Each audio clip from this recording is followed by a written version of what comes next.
Just like it's important finding sleepers and breakouts to help win your league, it's just as important avoiding players that aren't going to perform relative to their ADP and are going to bust at their draft value and going to be one of those what ifs in that roster spot for your team all season long. In this video, I'm going to go over 10 guys who have bust potential heading into the NBA season for 2025 and should be players that you should avoid selecting in your fantasy basketball drafts this year. I appreciate all you guys watching, commenting. The last two videos, the sleepers and breakouts went kind of crazy, which is awesome. Thank you guys. And remember, I'll try to reply to every single comment, every video, so if you have a message, shoot one down below and I'll get back to you. Enough talking. I know you guys are dying to see my pull-up jumper or me absolutely cram one on a mini hoop. For those of you that are new here, I'm Chris, and welcome to Number 2 Sports.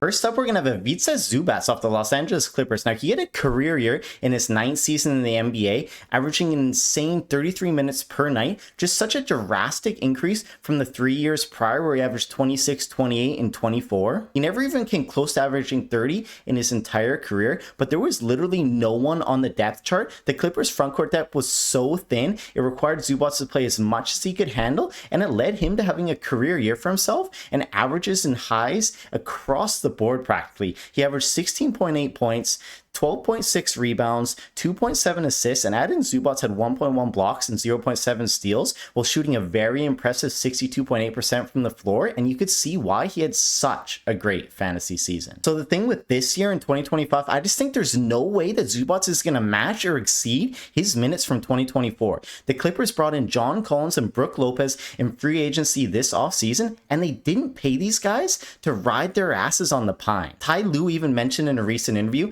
that he thought Zubac played too much last year, hinting that he's going to change his rotations going forward and then he's most likely going to use his new additions a lot more, and Zubac isn't going to come anywhere close to averaging that 33 minutes he did per night last year. There's almost 0% chance that Lopez only plays 14 minutes per night, and we see Collins log a 0 at the center position in their small ball lineups in 2025. I just think there's no shot. What I expect to happen is I think all three of those guys are going to cuck each other each night, and without a massive workload like last year, I just think there's way too much risk to be selecting Zubac at his current ADP and where he's going in drafts right now. I'm trying to avoid him at all costs. Don't get fooled by Zubac. I know he won a lot of people leagues last year, but that was around pick 100. There is a massive bust potential at pick 37 right now, and I would way rather select Jaren Jackson Jr. and Miles Turner in the 4th round instead. Let that Zubac, let that pesky Pokemon go, and let him be a burden on someone else's squad in 2025. Next up, we're going to go Andrew Nembhard, and I know we talked about Nembhard briefly in the breakout video, but in the section is that I'm not buying the hype as much as other people's section, or whatever you want to call it. I just feel like this is Nembhard's absolute ceiling, where he's getting drafted right now with an ADP of 75. I think that's the best case scenario. Nembhard finishes as a top 75 player. There are so many unknowns with the Indiana Pacers this year, with the Halliburton injury and Miles Turner leaving in free agency, that has a lot of people chasing potential upside and usage just like a rabid dog. I'm just not buying into the fact that we'll see a big improvement on Nembhard's 3 scoring and counting stats for him to be a top 75 player all season long. Hallie has missed games before, and it's not like Nembhard went nuclear or anything consistently. I like Nembhard as an upside pick when his ADP was in the hundreds, in the triple digits, but I am not in on him in the top 75. I always chase upside. I love upside, but I just feel like the upside is limited, selecting him in the 7th round of drafts this year, and I would rather chase upside with someone like Peyton Pritchard in the same spot instead. Also, how we feeling about the flow here, boys? No hat, whatever, my posture is just freaking screwed there. We got hard nips going. Holy. Next up, we're going to go Miles Bridges, and don't get me wrong, I do like Miles Bridges' fantasy game. He can put forward very fantasy lines when given the high usage and high minutes that he requires. And that sort of brings me to my main concern with Bridges heading into 2025. Bridges has done a lot of his damage when LaMelo Ball and Brandon Miller have been hurt. Now, don't get me wrong, it's probably very likely that LaMelo gets hurt again this year. The guy's just made of absolute glass. He'd rather just be smoking doobies riding his go-kart on the top of his penthouse suite. But besides the fact, if LaMelo does get hurt, I think Brandon Miller's going to take a step forward. Charlotte also added Sexton, Dinwiddie, and used a high draft pick on Kneppel. Plus, there also have been some rumblings of Bridges being traded at some point, and that could really hurt his value if he goes to a contender, either comes off the bench or has to sacrifice a lot of touches in this new scenario, new team as well. Bridges' minutes also drastically dropped from 37 to 31 last year. No real reason why, because LaMelo and Miller practically missed the entire season. So that could just indicate a shifting of focus inside the Hornets organization and a sign of things to potentially come. I think with an ADP of 66, for him to hit his ceiling again, he's going to need injuries again. He's going to have to maintain a high level of usage and a high level of field goal attempts and not get traded. That's just lots of things to potentially bust upon, and I'd rather select someone like Garland or Michael Porter Jr. at the same point in drafts. I like Bridges. He's helped a lot of my teams over the last couple years, getting him from dirt cheap, but I just think this is the year that I'm out on him. But I hope he proves me wrong though. Let me know what you guys think about Bridges down below. Do you think this is too harsh for him? Are you still targeting him? Let me know what's up. I'll reply to every single comment, every single video. We're going to keep rolling with Christian Braun off the Denver Nuggets. Now, he's another real life player that I do really like. I do like his game, but for fantasy, he relies so much on his efficiency because he's legit the 5th scoring option in that starting lineup for the Denver Nuggets. He shot 58% from the floor last year, which was just ridiculous, and he had the 9th highest true shooting percentage out of the entire NBA. Now, his true shooting percentage essentially just highlights more depth on the player's scoring efficiency by having different values for different types of shots, like a 3-pointer to a 2-pointer to a free throw. So right there, that screams massive regression to me, because I don't think Braun's a top 10 scorer efficiency-wise on a year-to-year basis out of the entire NBA. And I know what a lot of people are thinking, or a lot of people will say, is, oh, that he plays with Joker and Murray, he's going to get a ton of open looks, a ton of easy dunks, and a ton of points in transition. And yes, he did. He had one of the highest transition scoring rates out of the entire NBA last year, which again, I don't think is a stat that we can relatively bank on for an individual player heading into 2025, because there's so many variables that can change given the players around him, the coaching staff, the scheme, and just play style varying year to year. Another thing that I don't like about Braun going into 2025 is Denver had a solid depth behind him, which wasn't the case last year when Braun broke out and averaged a career high 34 minutes per game. Michael Porter Jr. is replaced with Cameron Johnson, so that's just a wash, even though I think Cameron Johnson's might be a little bit more versatile than don't pass the rock Porter. Bruce Brown and Tim Hardaway were both signed, which could be significant threats to his playing time on the wing this year. Banking on another 60% from the floor this season seems crazy to me from the 4th year wing, and I don't see a shot attempts increasing that much more at all from the 10 field goal attempts from the floor last year. If anything, I think they might go down. And same with his minutes. So getting back or even close to that 15 points per game that he averaged last year could be a stretch. Braun doesn't produce elitely in any other category stat besides free throw percentage, which also could regress. First 2 years in this league, he was in the 60s, and then he shot up into the 80s, 82% last year. Again, honestly, I just don't see the upside here, and I would way rather chase someone like Okongwu in the same spot as Braun's going in drafts right now. Okay, we got the first spicy take here with Jalen Brunson. Now, similar to Hart, I think its minutes are going to decrease this year with Thibs gone and new coaching staff, Mike Brown into the New York Knicks organization. And if his efficiency just drops at all, I think he's way too reliant on points and assists, as he doesn't contribute any stocks. He doesn't get that many boards, and drafting him in the 2nd round just feels like his absolute ceiling,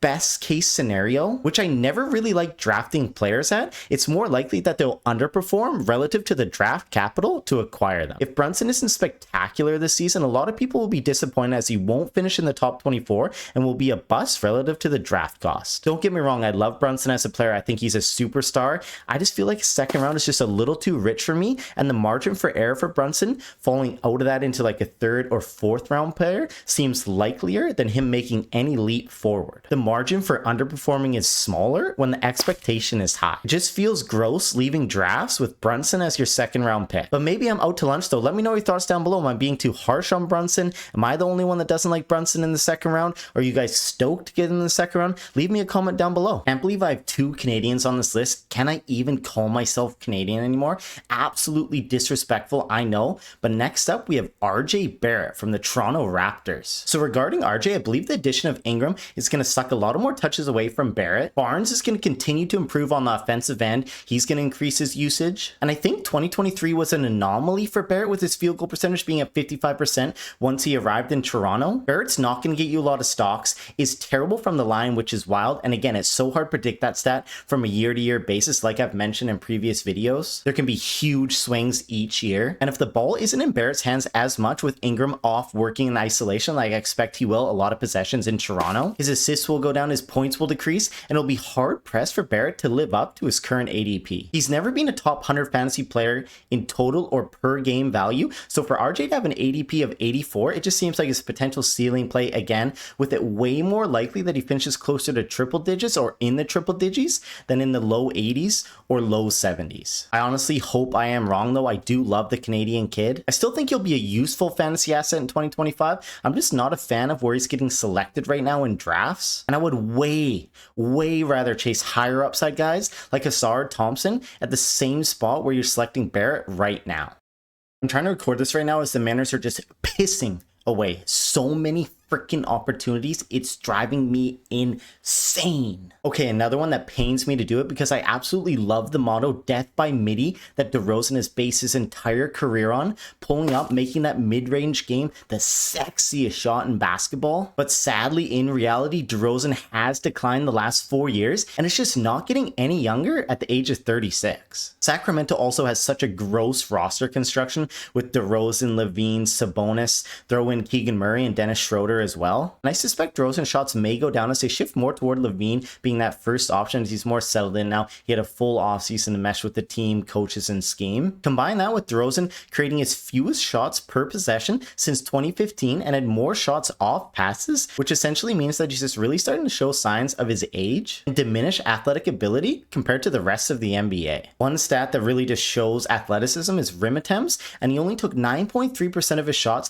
last year in the restricted area, being at 22% the prior year and at least 18% in each of the 3 years before that. So it's been a massive decrease on DeRozan getting to the rim, getting easy looks. Maybe you can say because he's lost a little quickness in his first step, but again, you can't discredit that age is starting to catch up with him. His legs are getting a little bit slower, his feet are getting a little bit slower, and he's struggling to create separation on a continual basis. So really, it's a very concerning trend for a guy that isn't anywhere close to a lights out 3-point shooter. DeRozan has been the definition of consistency in his career, and that will be one thing that people try and back up on. But with an ADP of 64 right now, I don't see him hitting that and will be way more comfortable selecting him outside the top 75 as like a floor play and shoot for higher upside guys in round 6. I sadly think Father Time is slowly starting to catch up with the death by midi DeMar DeRozan. Okay, let's get back to another spicy one, and I need to say it right now. This isn't a bust, like a traditional bust in any way. I still think James Harden is going to be amazing.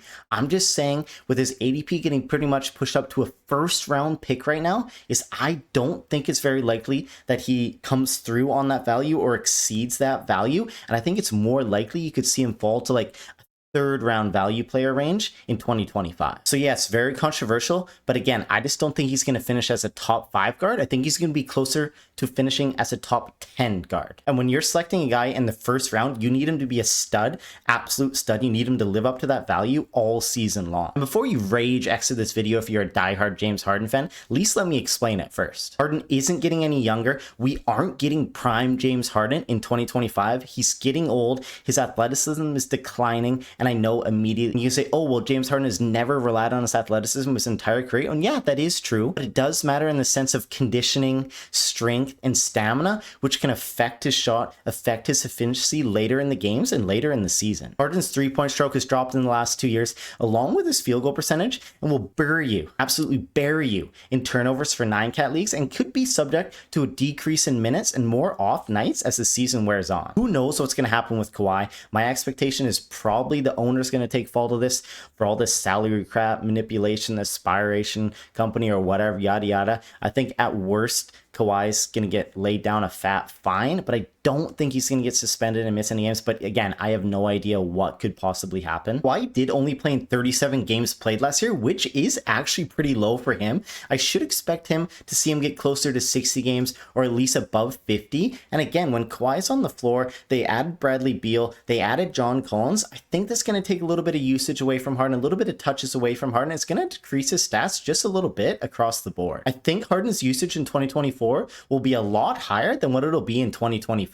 Again, I have zero issue with Harden. I do like him. He's a fantasy stud, and I think he'll be rock solid in 2025. My only thing is if you're absolutely depending on him to be a top 5 guard, like where you're having to select him to get him in drafts this year, I think he could underperform that and isn't going to produce like prime or peak James Harden, and your expectations should be tempered just a little bit. I think it's way more likely he finishes outside the top 25 than inside the top 10 this year. What do you guys think about James Harden? Again, am I being a little too harsh? Let me know in the comments down below. Again, everyone's valid to their own opinion. If you think I'm an idiot, we're all good, boys. Okay, we'll keep going with a bit more of a common one, maybe not so far outside, and that's Josh Hart. And again, with the New York Knicks moving on from Thibodeau and him just riding his starters to ridiculous minutes every game, going on to Mike Brown, I really think we're going to see a massive decrease in Hart's minutes this year. I don't think he's going to get anywhere close to that 38 ridiculous minutes that he averaged in 2024. I could see him around like the 30, 31, 32 range. And for Hart to produce the fantasy lines that he did in 2024, he has to be on the floor 24/7 with superb efficiency because the volume will never be there. And I don't think that's going to change this season. Let's add in the fact that Mitchell Robinson might even slide into the starting unit and Hart might come off the bench this year. And it puts another damper, another thing forward that Hart's not going to get close to that 38 minutes that he averaged per game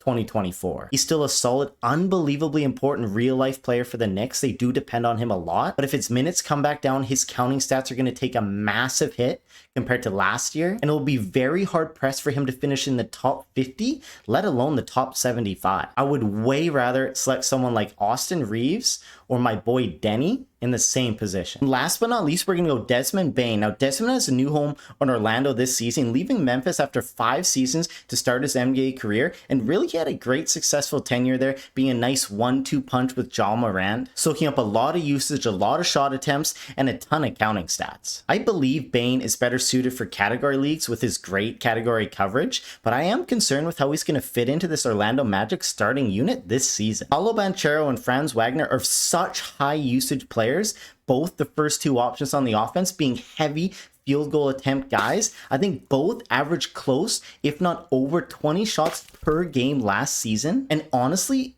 I think Banchero could up that total going into this year as he continues his rise to stardom. And don't forget to add in Jalen Suggs too, who missed a lot of games last year. And I think he's going to rebound this year after battling with some injuries. And then I just find myself seeing Bane as the odd man out. I think he legit could be more of a spot-up shooter than he's been his entire career so far. And I think his usage rate might take a massive hit. I think his field goal attempts will go down. And Banchero and Wagner are no slugs on the boards. So I think his rebound total could go down a bit as well compared to only really competing with Jaren Jackson Jr. in Memphis. So overall, I think his entire game, including his counting stats, could take a hit. There are just too many things needed for Bane to live up to his current ADP right now in his first season in Orlando. And everything I just said puts him behind the 8 ball before we've even started. The only thing that I think that might increase a little bit is he could get a lot more threes if he's pushed out into the corner as a spot-up shooter on a lot of offensive possessions. He might get a lot of kickouts from Banchero where he's going to be hucking up more threes than he did in Memphis. But if we're expecting him to be a spot-up shooter